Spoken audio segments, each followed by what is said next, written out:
All righty, guys. Welcome to the Bait Tank Podcast. Today we have a very special guest. We have Captain, expert fisherman, great guy to hang out with on the boat, Captain Benny Florentino. How you doing? Great. Feel like I'm coming down with a little bit of a cold, but otherwise great. Great weather for now. Yeah, the rain is coming. We are ducked out here in the towboat studio, as I like to call it. And we just came off a fantastic half day of fishing. Why don't you tell us about it? We'll start off with that. Yeah, I've been fishing down towards Dog Beach. It's no secret, that area. It's got a lot of structure, as you guys know. Lost a few baits, but that's all part of it. And I've been catching a few sand bass, calico bass, rockfish. We got a rockfish Got today. a rockfish. That was sweet. In weeks past, we've caught sheephead, halibut, and fishing near the bottom. Fish aren't really up chasing baits, and we're just working different structure areas to try to catch some fish, which we caught a few today. Would you say this is your standard Christmas time program? Is this style of fishing? For the beach, yes. And the beach, I mean like inshore. It's you can get bites, put it that way. If you fish up the beach near the kelp, it can be tough, unless you're in the right place at the right time. I know some guys fished there over the weekend and caught a few in middle of the day, which happens sometimes, but spend a lot of time making a lot of casts for, a handful of fish where we can kind of do the busman's holiday fishing, just kind of work in the bottom and then once that kind of dries up, go in and fish the harbor and catch a few spotties and a few sand bass. Yeah, I had a little spotty hanging off the end of my rod as we pulled up to the dock. As you were picking us up this morning, got lucky on a crankbait. Second cast, roped one in. Yeah, you started off pretty good and the right way on a crankbait. Yeah, that was fun. We talked a little bit about you're saying like fishing PV. There's kind of these times where it'll bite, like you may not have conditions, and then all of a sudden there's a window where it just starts biting. Right. What do you do to capitalize on that? Say you're running down a stretch of kelp and you're fishing weedless and it's nothing, and it starts to bite. How often, or what do you do in that area? I'll just kind of look for the same conditions where I got bites. There could be birds dipping. I'm fishing what's called leading edges. So there's kind of underwater points where, anglers will see kelp that kind of juts out and then comes back in. That's an underwater point. And under where the kelp grows, it looks like an underwater point, there's rock. And usually bait will flush in and out, and the fish will be posted up there, kind of intercepting the bait as it comes through. So I'll look for that and kind of mimic what we just got bit on. Size bait, speed, and condition, and what's there. Yeah. We were a little worried this morning. We thought we had a little bit of south wind, that it was going to be a stiff south wind. We have a little storm cell. It's actually coming through right now. If you did have that south wind, heavy south wind come in, are you still fishing the same areas, or does that change your game plan? If it was as windy as I thought it would be, I would probably go see what the conditions look like, because our drift would have been a lot faster, and we could get blown off the spots a lot faster and not stay in the bite zone, because it's a small area, as you saw today. Yeah. If we weren't in the rock or the structure, we weren't getting bites. So I would try to see how those conditions work out, and if we were getting blown off, I would go to plan B. And what would that be? I'm not sure, because we didn't have to deal with that.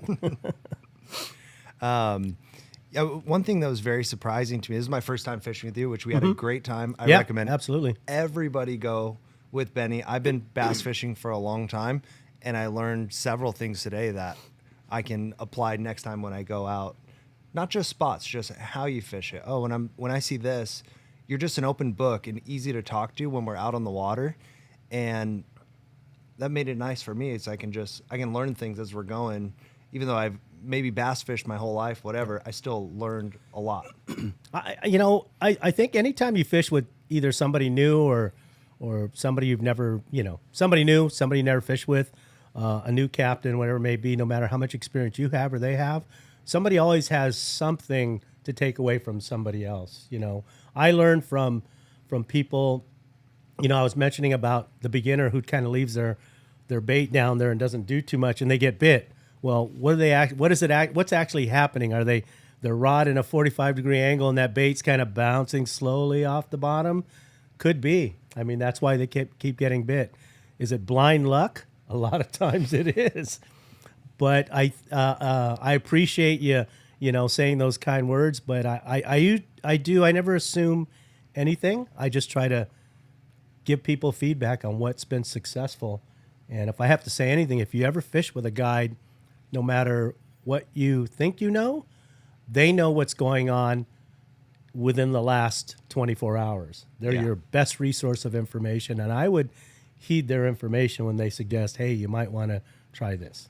Yeah, that's why I would, every spot we pulled up to, I'd ask, Benny, what do you want me to fish? You know what I mean? Because I've been in that same situation where guys, like you're saying, they bring their own tackle, they want to use their stuff, and it could really get in the way of them catching fish. Right. Them trying to catch the fish their way. As a guide, you want to put them on the best opportunity possible, and sometimes people can get in their own way of that. Yeah, I mean, I get experienced anglers that want to fish a certain way, and that's perfectly fine. I'd rather them be successful in the way they feel confident fishing. They may not want to get bites. They may want to just try to target better, bigger fish, and that's totally fine. I would, look at that and recommend it. I mean, like when I picked up the swim jig, I haven't caught a fish on a swim jig in the last 3 weeks, and it just got bit. Yeah, you cast out, you hooked up, that one popped off, and you must have had followers because you hooked up again right away. Yeah, that was awesome. So dialing back a little bit, we've kind of seen where you are now. How did this all get going for you? How did fishing become like your lifestyle? Well, I grew up a long time ago. It was late 60s, early 70s. And that was when you were able to ride your bike around and nobody bothered you, besides the local drunk. We used to ride to San Pedro and fish the docks. And back then, people never bothered you for fishing the docks. We fished the docks. We fished the harbors. We took piling crabs and caught butterlip perch and perch. Any way to get bit. And then in the summer when the bonito would come in the docks, we'd throw feathers. And we made our own splashers out of broom handles. Cut them and put eyes, yeah. And then took the blue and white feathers and just made our own. Mainly fishing spinning gear because we didn't have splashers like we do now. Yeah. And then as I got a little bit older, I found the half-day boats, and I used to fish pretty much all of them, whether it was Redondo, City of Redondo Beach, Redondo Special, or the Victory out of Queens Wharf, Sport King out of LA Harbor. Well, it used to be called Pier Point. Excuse me. And, I found that out. And then, live bait fishing in the summer, caught, calico bass, barracuda, and that sort of thing, fishing mainly monofilament spinning gear. And I finally got into bait casting because I saw a lot of the anglers that were successful catching bigger fish, better fish on casting reels, such as Penn Squidders, 505s, 500s. Back in the day, we were able to get tackle at your local tackle store, but Thrifty sold them for like $29.99. So, and you'd fill it up. Sometimes you get a free fill up. So for $30, you just get a get a 500 size reel, 12-pound line, and there you go, fly line that. You can't even buy a lure for $30 anymore. No, even a fill up of line. Right. And it wasn't until later that I was fishing the City of Redondo at Palos Verdes, and a guy, he saw how excited I was about catching bass on bait. He gave me these swim baits, and they were actually Worm Kings, 4-inch Worm Kings. He goes, try these on. You don't have to change the bait, and you'll catch them every cast. And we were catching them every cast, and that kind of spawned where I'm at now, fishing artificials. And that was, I don't know what year that was, 70s. So back in the day, you were casting swim baits on like Penn 500s and Squidders? And Squidder Juniors, yeah. Really? Yeah, that was the deal. Did you ever do any of the barge, like where you would go out on the barge there? Did the barge. I did any way to go fishing in the ocean, so ride our bikes down and take the ferry to Redondo. What is the Isle of Redondo? Yeah, and then I like the boats a lot, just because they took you to Rocky Point, fished the kelp, and caught bass. And so you've been fishing there your whole life. Pretty much, yeah. Redondo was kind of like my home deal. So, but I just like the boats. I just like fishing on the boats, and I didn't get my first boat till 91, 92. So I've been a boat owner since 91, 92. I was born in 94. You've been a boat owner longer than I was alive. Yeah, that was a little while ago. And then, so once you got your own boat, were you still fishing the same areas, or did you kind of go explore and take that swim bait other places? No, I kind of stayed with the swim bait and tried to fish bass my own. We used to bring, actually, anchovies were pretty prevalent back then, so we always took a tank of anchovy to chum and then fish swim baits behind it. That was my way of fishing them.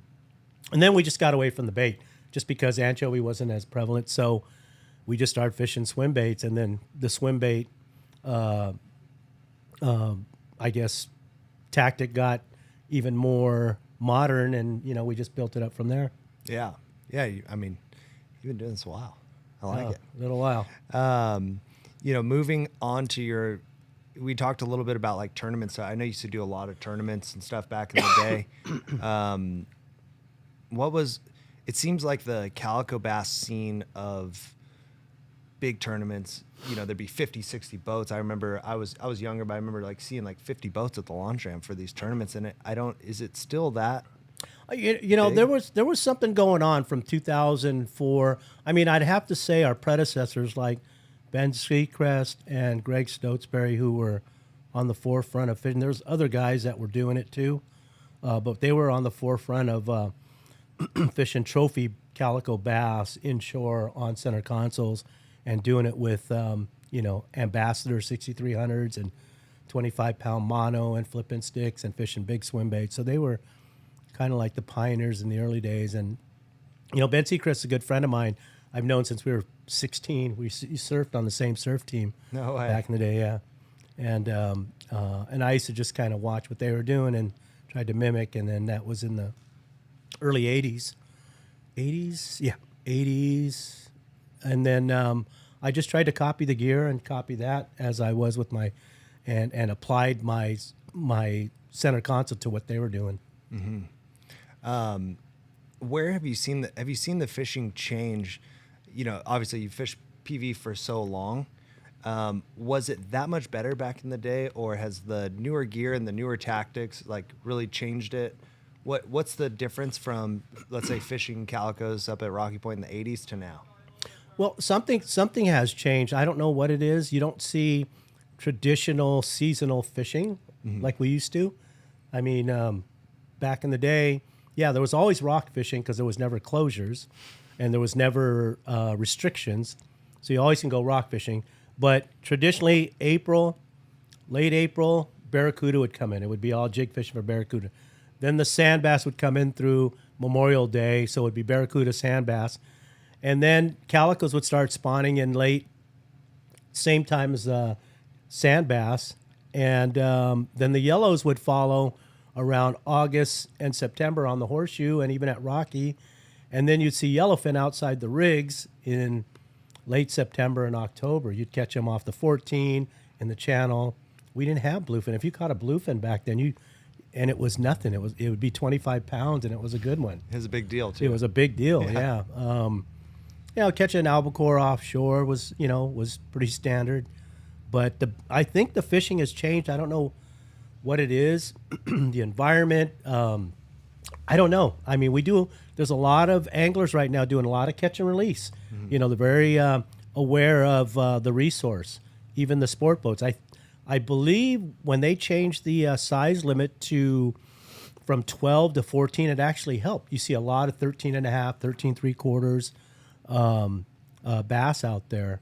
And with the size or the limit at 5, I think that's helped a lot, whether it's sand bass or calico bass. So with that said, why are we not seeing bigger ones caught? I don't know. I mean, the last 10-pounder caught was, I believe, Well, Sika's caught one on a mackerel at Catalina about a few months back.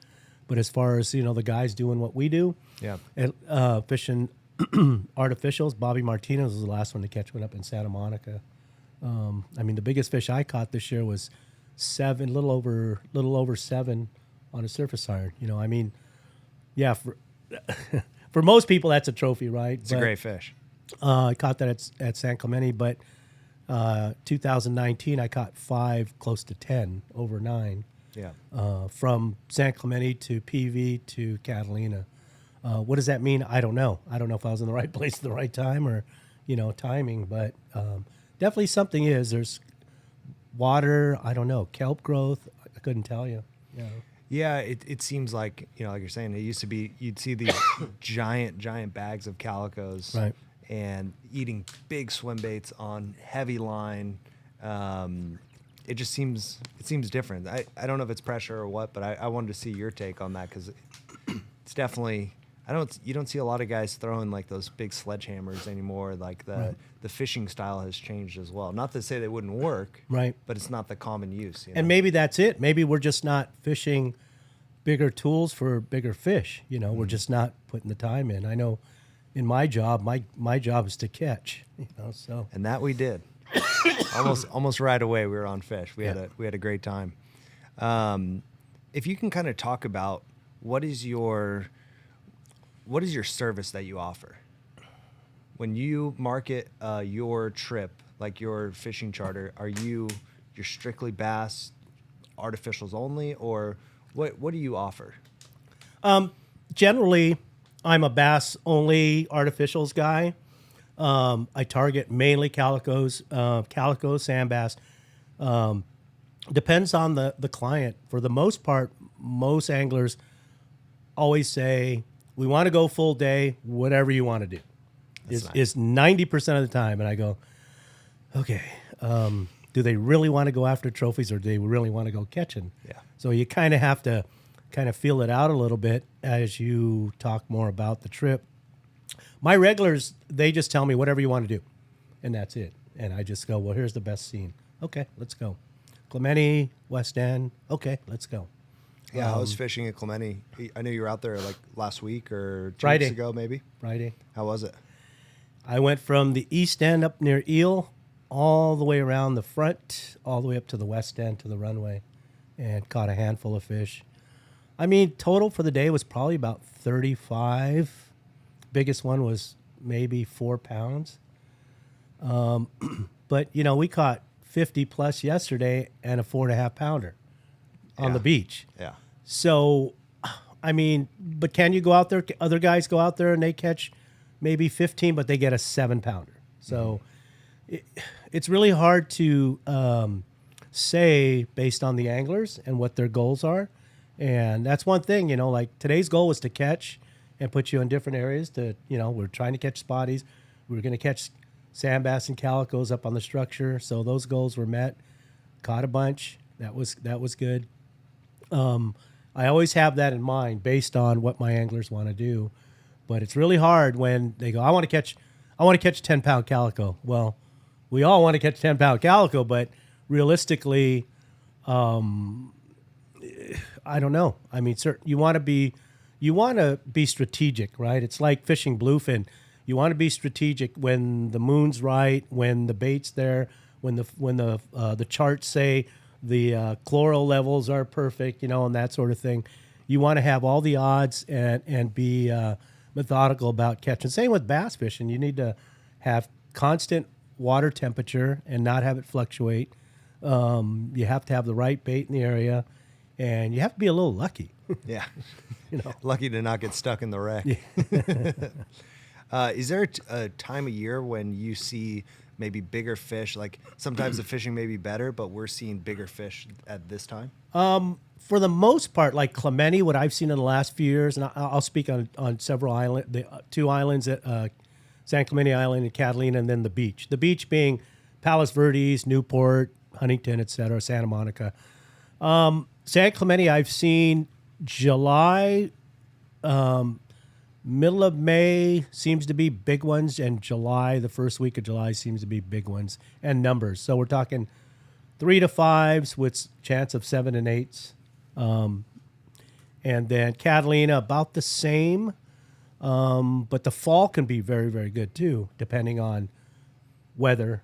We don't get a lot of wind on it and cools the water down, but you can get them, and you get them in shallow too.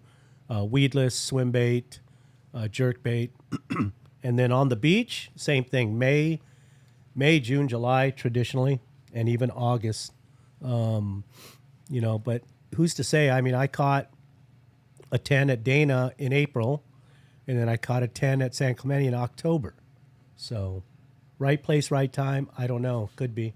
Be. And one thing we were talking about, we're fishing this art of the wrecks out front there, and your next fish could be a 6-7 pound fish. Right. It's not like it's all small ones or this spot's all big ones. Bass fishing seems to be, you don't know what you're going to catch. And I think that's kind of a lure to it a little bit. I mean, you get big bites in between the little ones, right? Yeah. I mean, thunk, thunk, thunk, thunk, and they sometimes win in the structure. What, you have a lot of guys come out that own their own boat and maybe are trying to learn to fish properly or how you do it. That's, kind of what we were doing. What's like one of the biggest takeaways you see when you're out fishing, let's say the beach area, you see other guys come in and try and do what you're doing. What are they doing wrong? This time of year, they're moving too fast. Mm-hmm. I mean, they're working the bait too fast. The fish, they're not up chasing bait. They're pretty lazy. They're hunkered down the structure. So you have to you almost have to put the bait in front of their face to get bit. And how you do that is, and I think I saw you make adjustments. At first, you were lifting and dropping pretty quick, and then you slowed down extremely, and that's when you started getting more bites. Yeah. I don't know if you noticed that. Yeah, I did. I went on a nice little run there. I think I had 2 or 3 in a row. Yeah. And Yeah, you were on fire. missed a couple. It was fun. Yeah. Well, we're talking bass. What's your favorite way to catch them? Surface iron. Surface iron. Live and die by it. All day, yeah. I love the thrill of surface iron. I like the bite. I like the visual and the fact that, I'm fishing heavier gear. So, like that fish I caught at Clemente, I literally dragged him on the surface and bounced him in the boat. I'm fishing 80 to 60, so on a 9-foot jig stick, a Shimano Terramar extra heavy, and then Tranks 500 with 80-pound Power Pro. So no messing around. Just, the goal is to hook, or is to hook, catch, and get them in the boat. So, I like it. And that's why we're fishing heavy, to some of that gear. Except for the light stuff we were fishing, but still 50-pound to 30 on light tackle. The spinning gear was 40-pound to 25. That rod was really light, but the line and everything else was heavy. And do you like a Tranks 500 for if you're targeting calicos on surface iron? You have a 9-foot extra heavy Terramar and a Tranks 500. Yeah, 500 or Trinidad 20, either Okay. one. Yeah. What's your go-to surface iron for calicos? Kicker 25L in Senorita. Senorita, that's the orange with the little black tip black on the tail. end of it. Yeah. That, and then the summer, just the Enlightenment, the mint color. Yeah, because it looks more natural, like a mackerel or something. Plus, you never know when the yellows pop up and you got to chase them, so you don't have to change jigs. That was really fun. And you were saying that you also throw surface iron on the beach, which wouldn't be a go-to tactic. I'd probably, if those fish were up schooling, maybe I'd throw a swim bait, something of that nature. But I'm going to implement that into my thing. It just seems to draw bigger bites. The little guys will come up and hit it, and the big one will push them out and eat it. So we've caught them up to 8 pounds on that beach we fished in the summer. Yeah. That was fun. Yeah, it's fun. It's much more fun when you could cast and wind. Yeah. But, this time of year, you got to take what it gives you, and that's basically what we try to work out is just take what it gives you, Try not to force it, especially if the goal is, on a cloudy, I don't know, I wouldn't call it windy. It's a gorgeous day. Yeah. But you just take what it gives you. We have a lot of different options in Southern California for calico bass fishing. Like, what would you say is your favorite island to fish that you feel most comfortable? That you can roll up and put a day together no matter conditions. It all depends on season, honestly. I mean, I do like PV in the beach this time of year. In the spring, I like Catalina. In the summer, I like Clemente. But the problem with fishing Clemente in the summer is you got to deal with that afternoon west wind. Oh yeah. But you just have to deal with the wind. No, we had a awesome time. If somebody wants to book a trip with you, what's that process like? They could call me directly at 310-779-0397 or go to my website at fishcoastalcharters.com. Go to Instagram and message me at coastal_charters. And then email if they want. They can actually email me through my website, but it's ben at fishcoastalcharters.com. But phone call's great. I like talking to you personally. Yeah, you kind of figure out what they want to do and where they want to go and all that stuff. Yep. Let's say somebody's just getting into fishing and they've maybe gone out on a sport boat a couple times and they want to pick up a setup that's kind of a good all-around calico setup that they can maybe fish a swim bait, maybe a tube bait, maybe mix around. What would you recommend for just somebody that's getting into it? I'd say to make it easy for them, spinning outfit, a Stratic 4 or 5,000, put 50-pound Max Quattro braided line, and then you could change your leader. And probably a 7.5-foot medium taper rod. God, a name escapes me right now, just because I don't want to suggest the G Loomis rod that's going to be $450, but if you want to, I mean, those G Loomis rods that you fished the spinning rod today, it's a great lightweight rod, but I would say something comparable to a medium 7.5-foot rod. Nice. And the boat that we fished on today, what kind of boat was that? This is a Ranger 2510, powered by Mercury Verado 300, and I've had that for 3 years. But in January, the end of January, and you'll be able to see at the PCS show in March, I will have a new Camus 26 HB from West Coast Marine in Costa Mesa. I can't wait to see that boat. I've seen the 28 they have on the lot at the Kicker event. Yeah. It is gorgeous. Yeah. So mine's the little brother to the 28. Yeah. So, but I don't have the fancy table or anything like that. But yeah, you don't need it. It's oh my gosh, I just can't wait. I saw one at the factory. I was fortunate enough to tour the factory back in October, and I spent a lot of time talking to the installers, the riggers, and being on boats at different stages from start to finish. And boy, I'm just as excited. And that will be powered by Mercury as well? That will be powered by a Mercury Verado 400 V10. Wow. Yep, with all Humminbird electronics, the new Minn Kota Instinct trolling motor. It'll have radar. It'll have everything. It'll be outfitted with all my Shimano gear. So it is stand nice. by. It is nice to just walk on the boat. I brought a rod just because I wanted to. But right. If someone comes fishing with you, they don't need to bring anything. No, they don't have to bring anything for the day other than a sandwich, a jacket. I mean, I have water, Coke, Diet Coke, and Gatorade. That's something I did since day one, just because I've had some experience where the past where somebody doesn't bring anything to drink. So I just figure it's just part of the service. And all you got to do is have a positive attitude, positive mind, and enjoy the sun. Make sure you're there to have a good time. Yeah. We had a blast. I know I keep saying that, but we really did have so much fun. We had a great time. You're a sponsored fisherman. Your boat's wrapped with AFCO, your Shimano, everything. What does it mean to you to be a sponsored angler, and what kind of responsibility do you hold to those companies? Well, it's a question that's always asked is, how do I get a boat? How do I get all the tackle? How do I do this and that? If you get an opportunity with a company, stay loyal to it. I mean, why did you become part of that company in the first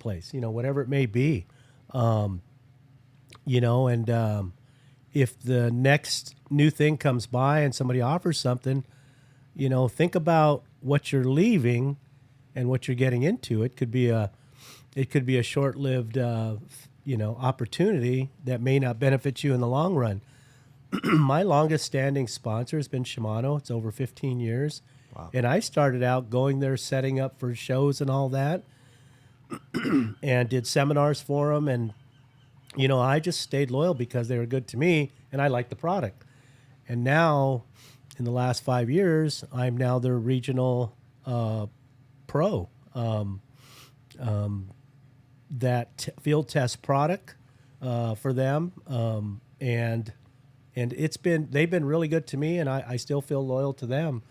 AFCO's the same way. I test a lot of clothing, rain gear, boots, etc. for them because they put their trust that I'm going to give honest feedback.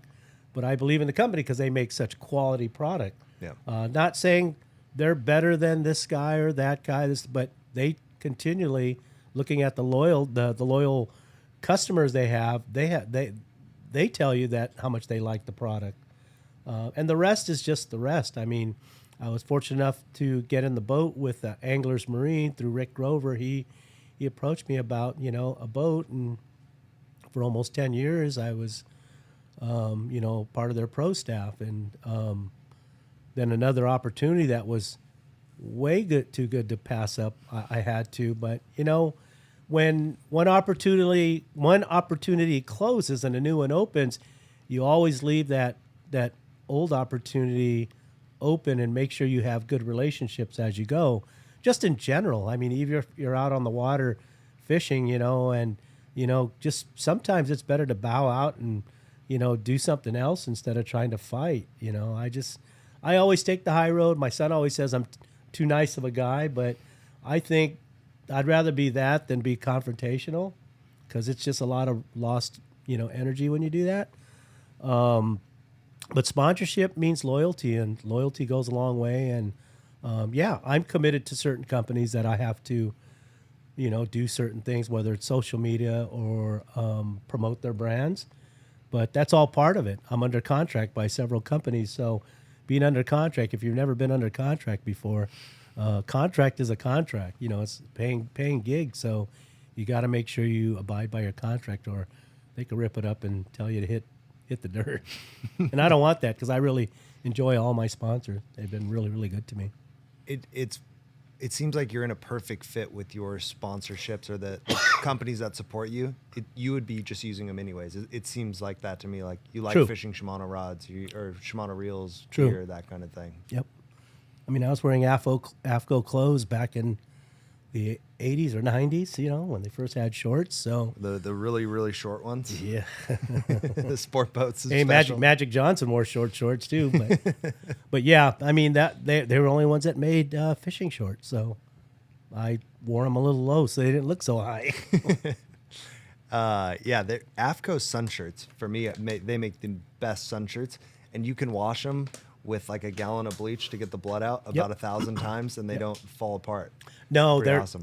pretty durable. I mean, I put them through the ringer. I mean, there's several sun shirts that I've tested that, because they know I'm out all the time, and they go, how? It goes, just do whatever you do.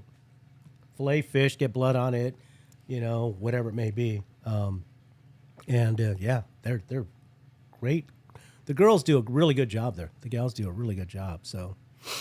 And I just found out that AFCO stands for American Fishing Tackle Company. Since correct? 1958. It's 1958. That's awesome. And been donating 10% of their proceeds to conservation since then. Wow. Yeah. And they've done it. They don't do it, chest bumping or anything. They just do their thing.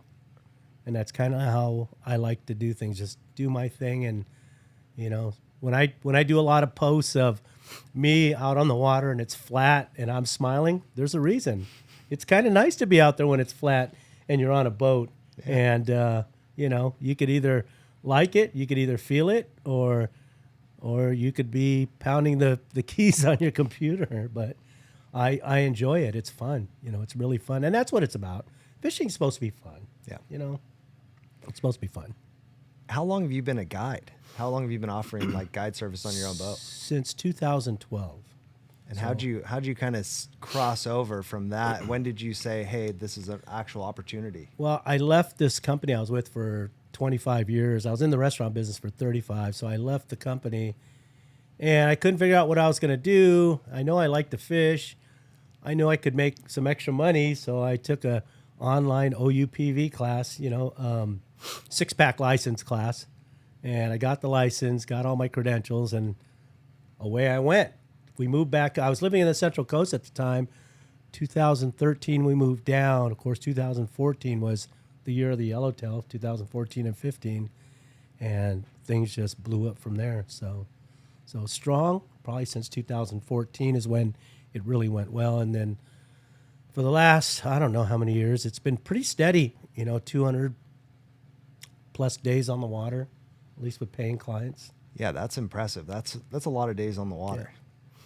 Yeah, it is. But I mean, again, I wouldn't trade it for anything in the world. It's just, it's awesome to just hang out with people like you guys and watch you guys catch a few fish and, and get to know a lot of different people in this industry and non-industry and just people in general. Yeah, it's fun. Yeah, I think, being out on the water and building a relationship with someone, whoever you're out with, we were out for 6 hours, you're stuck with them for 6 hours. Yeah, sometimes 8. Sometimes 8, sometimes longer, and you just got to make the best of it. But you really do build a bond with someone, and by the end of it, every person I've taken fishing, by the end of it, we're friends. Very rarely is there issues or, Yeah, and that's what's great about it. I mean, you do build a bond, and if they come out with you, 4 times a year, 6 times a year, 2 times a year, that's the trip they look forward to every year. Come out and hang out with you twice a year. They know you, you know them. They know what to expect. They tell you, hey, whatever you want to do. And you just, before you see it on the calendar, okay, I got to get him. Okay, he's caught a 10-pounder. Son's caught an 8. Daughter needs to catch one bigger than her brother. I got to beat 5 pounds. What are some memorable fish that maybe you've seen with your clients that they've caught on your boat? So we got Jake, who caught a 10 1/4 at San Clemente on a swim bait, 1 ounce 1 ounce war bait, and a 5.5 inch red calico hunter. Wang Tang, who came out yesterday, 10-4 on 40-pound straight tie on the rod you were fishing with, a 200 size reel straight tie 40-pound braid, 5-inch weedless, Rocky Point on an ammonite shad, 10-4. Wow. Gary Woodrum, you guys know who Gary Woodrum is? They own the Pursuit.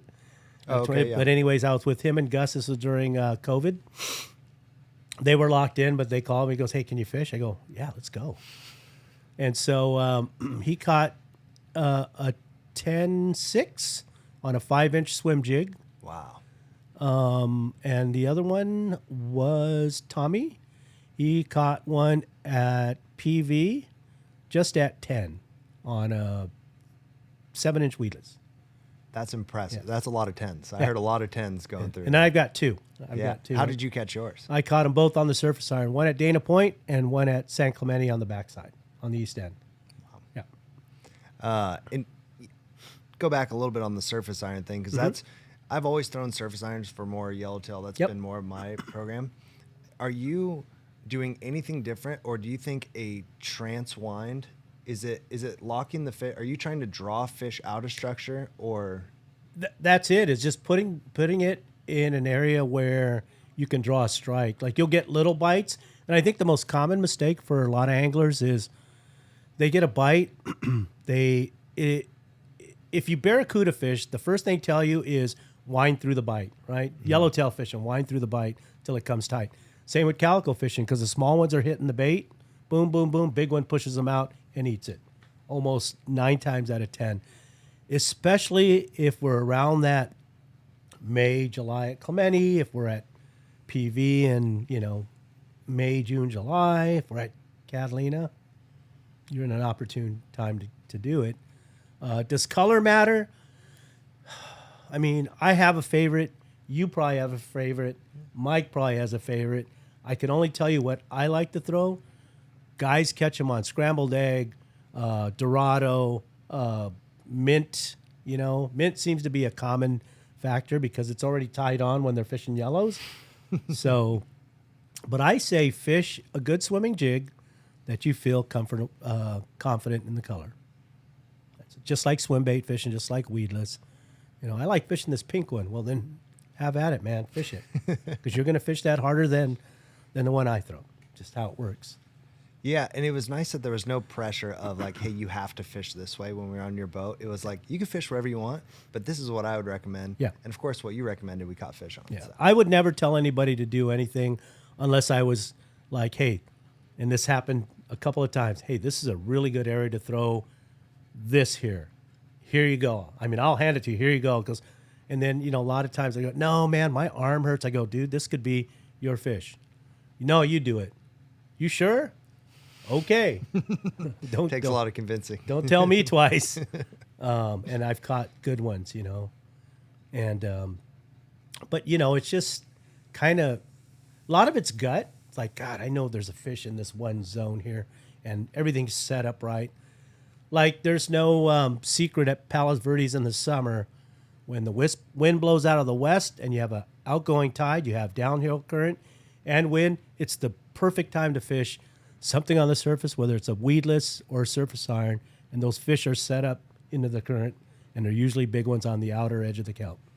I could tell you speak to a lot of guys that do it, they'll tell you that for sure. Yeah. And I don't know how much you offer this, but we talked about, you said you did a leadhead and squid combo trip a while ago. It's cool that you offer that. Like, I've seen you at Catalina fishing that style, doing that kind of thing. So you're all right. It's like commercial break. No. Sorry. All right, let's change topics just a little bit. But you've been fishing for a long time. Like, Yep. How has fishing affected your life and your relationships? You're gone a lot. You don't have to get too deep on relationships, but like, a fisherman is gone a lot of the times. And how do you manage that balance? I try to schedule time off. I mean, I've been married for 40 years. It'll be 40 years this year. So Congratulations. Thanks. So my wife's already put up with whatever I do. But I try to, I don't know what it is. I enjoy it. People enjoy it. Keeps me semi-healthy. You said you're on day 8 of in a row of running 8 charters. in a row, yeah. But I'll be off for the next 2 weeks, so nice. yeah, so All I'm right. excited. But yeah, I mean, it just takes, I don't know. It's I mean, you do the same thing. We enjoy it. We love it. We love being on the water. We love watching people catch fish. We like catching fish. I mean, my day doesn't end now. I got to go clean the boat. It's all part of the process. It's what we do. It's what we do. There's nothing worse than being like stuck at work and you're getting a picture from your buddy and like, oh, it's biting right now. And that angst feeling is just like, oh, I knew I should have been out there. And I'm that guy. You're that guy? You're the guy that's sending all the pictures? Yep. Well, we found a couple new wrecks today. I'm hoping that you send me some giants off the Death Star. Yeah, thank you. Oh, yeah, the Death Star is pretty cool. The Death Star is going to bite one day. Yeah. Well, man, thank you so much for coming down and taking us out fishing. We had like a great time. Is there any companies and maybe before we wrap up things up, but any good fishing stories that you've been on the water that you want to share with the people? I don't have anything really bad that I can think of right now. I've had some epic ones. I mean, where the west end of Clemente by the runway, and you could see foaming bass eating bait for like a quarter mile. Wow. And I just stood there and watched. And my 2 guys were like, what are you doing? They're biting. I go, I see that, but how often do you see this? Like never, Yeah. Incredible. Or watching a guy on a bluefin on the way in from Catalina, 5 miles, and he's on an 80-pounder. He's smiling, and there's a foamer there. There's a foamer there, and there's a foamer there. And I don't want to go chase him. I just want to watch my guy, but it's just cool. The ocean has a lot to offer if you step back and absorb it. whether it's, I mean, simple things we take for granted, right? I get people from Wisconsin, Idaho, and it's like, Ben, dolphin, take pictures of it. I go, okay. Sea lions, oh my gosh, sea lions. You know, we're like, friggin' sea lions, really? But, you know, you have to step back and go, that's right. They don't see sea lions. If it was a beaver, they probably wouldn't care. If it was a bear, they probably wouldn't care. We'd be freaking out if we saw a beaver or a bear. Oh, yeah. Oh, my gosh, look at the size of that thing. But, you know, we just have to step back, enjoy what's around us. Because, you know, as much as what's around us in California, we have a lot that we have to be thankful for, you know. One is calico bass only can be caught from realistically as far north as Santa Barbara, even though they say catch them at Monterey, but it's not like, hey, it's Saturday, let's go fish calico bass at Monterey. Yeah. That's not going to happen. And as far south as northern Baja at the islands and our outer islands. And that's it in the world, right? Yeah.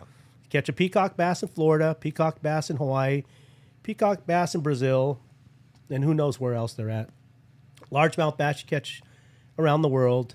You know, so what we have is a niche fishery, and you throw in the bluefin that's been here for 10 years, and our yellowtail every season. I mean, we have a lot to be thankful for, and sometimes I think the anglers kind of take it for granted, and sometimes we just got to step back and say, wow, how lucky are we? And that's sometimes I'll just sit back and just go, wow. You know what I mean? Yeah, we've had a couple times where, you know, we're on a spot of bluefin and you can just see the bait and it looks like rain on the surface. You could walk over there and scoop them up in the middle, and then a whale comes through the middle. Oh, and it's just like... That happened a couple times this year where they mouth open, you see bait flying. Like, yeah, it's pretty jaw-dropping when you see something it's really like that. cool. It's really cool.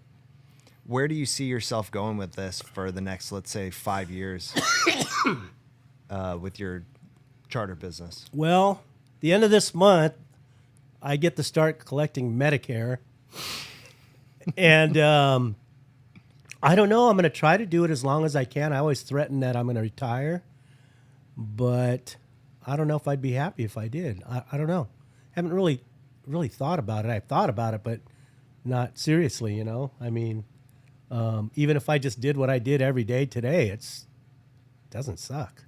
Oh, you were having way too much fun. When I looked over and you hooked that fish on the swim jig, you had a smile from ear to ear. We were having fun. Yeah, it was fun. I don't know. 5 years, I'd like to see, you know, anglers be more involved with CCA and protecting our coastline and our environment. I'd like to see, you know, more people doing it because they enjoy it and not for, you know, how many views and how many likes, you know. I want people not to worry about, or anglers to worry about sponsorship. Just go out there and support who you like and just be loyal to whatever brand you like and enjoy it. And just, you know, talk to other anglers, what's going on, you know, and how's fishing and what do you recommend if you're a novice. If you're more than a novice, share information. I don't have a problem telling people we're fishing. I mean, we're telling you where it is today. Yeah. I mean, we're fishing Dog Beach in 30 feet of water. Just find the structure, you know. And I think that's typical this time of year, but I just like to see that. You know, I know it sounds ho-hum about, you know, everybody getting along, but really do need to get along, you know. Yeah. I just think it'd just help, and just be aware. Be aware when you're out there on a boat. Safety's gigantic, you know. We're running with paid clients, and sometimes anglers are out there on their boats and not really paying attention. You know, stay in your lane. Boozing, but stay in your lane. Don't let the 8-year-old drive. Yeah, okay. But otherwise, that's pretty much it. It's pretty simple, you know. Is there any way for the average angler how can they help with conservation? Because we all want to preserve this resource. We all love fishing. Yeah, they can go to cca.org or ccacalifornia.org. There's a great program coming up called the STAR program where you could potentially win an 18-foot Parker with a 150 Yamaha on it. Ooh. And they're giving away lots of prizes. I don't know the total specifics because the CCA crew was on Let's Talk Hookup last Saturday, and I kind of wasn't listening because I was working. But I would go to ccacalifornia.org or listen to Let's Talk Hookup Archives on their podcast, on their app. It's free. Yeah. It's free. And the CCA is basically advocate for fishermen, right? That's correct. Yeah. Yeah. They're the reason why we'll probably anglers will be able to fish in cowcod grounds because they had them closed before, which could mean who knows what species. Cowcod still will not be available, but the grounds that they deemed cowcod grounds will now be open for angling. Is there any stretches, if you could open up one area that's been closed by the San ML Vicente. Do you miss it? Yes. I miss driving by there going to Rocky and watching bass foam on the beach or yellows foaming on the point. One of my favorite areas to fish. Yeah, I've got a couple fish over 9 on that point. Wow. Surface iron fish back in the day. That's what I miss. I miss just Vicente. You could keep everything else closed, but they keep that stretch of Vicente to the opening of the closure. I'm all about that.